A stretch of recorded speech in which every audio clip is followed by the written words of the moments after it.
ပေါ်နေပြီးတော့မှစာလို့ထုတ်ပြမယ်နော်အဲ့တော့ဒီပတ်သက်အတိုင်းနဲ့ကျွန်တော်တို့မပြောင်းနိုင်တော့ဘူးအဲ့ဒါကိုစာလို့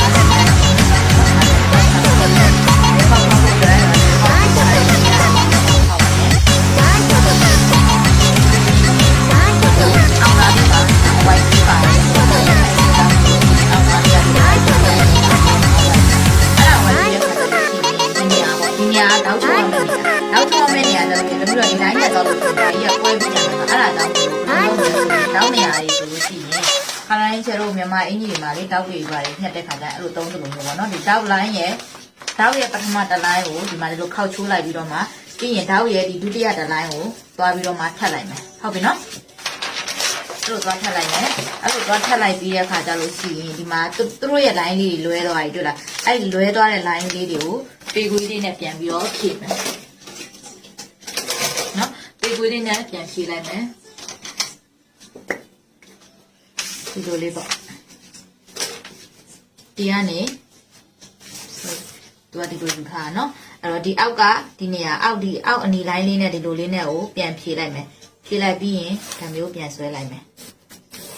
ဟုတ်ပြီနော်တောက်ထိုးလိုက်တဲ့အတွက်ကြောင့်မို့လို့သူကမညီတော့ဘူးဖြစ်သွားပြီအဲ့ဆိုရင်အခုညက်မှာကဒီအစိမ်းလိုင်းအခုဆွဲလိုက်တဲ့အစိမ်းလိုင်းလေးကနေပြီးတော့မှပြန်ပြီးတော့ညှက်ထုတ်လိုက်မယ်အဲ့တော့ပြီးတော့ဖြတ်လိုက်တဲ့ခါကျရင်ဒါမျိုးလေးဖြစ်သွားလိမ့်မယ်နော်ဒါမျိုးအချုံလေးဖြစ်သွားလိမ့်မယ်ကိစ္စမရှိဘူးသူကဒီတောက်ကိုချုပ်လိုက်ပြီးတဲ့ခါကျလို့ရှိရင်တောက်ကိုချုပ်လိုက်ရင်သူတို့နှစ်ခုဒီလိုပြန်ညီသွားမှာဟုတ်ပြီနော်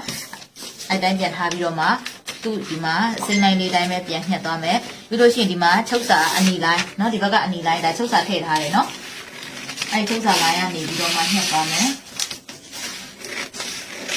ဒီအပေါ်မှာတော့လည်းရှင်းပြခဲ့တယ်ချုပ်စာဘေးပဲထည့်ကြရလို့ရနော်ဒီပခုံးတွေလည်းဘင်းနေမှာပုံသင်ကြီးမှာတော့ချုပ်စာအတွက်တွေထည့်ပေါင်းထားပြီးသားမို့လို့ထည့်ပြီးတော့မှထုတ်ကြရမလို့ဘေးချုပ်စာထုတ်ရင်ရပြီနော်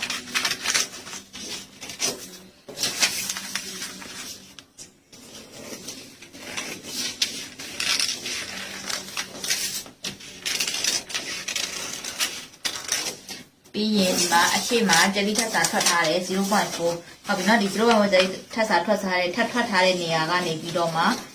ညှက်ထုတ်မယ်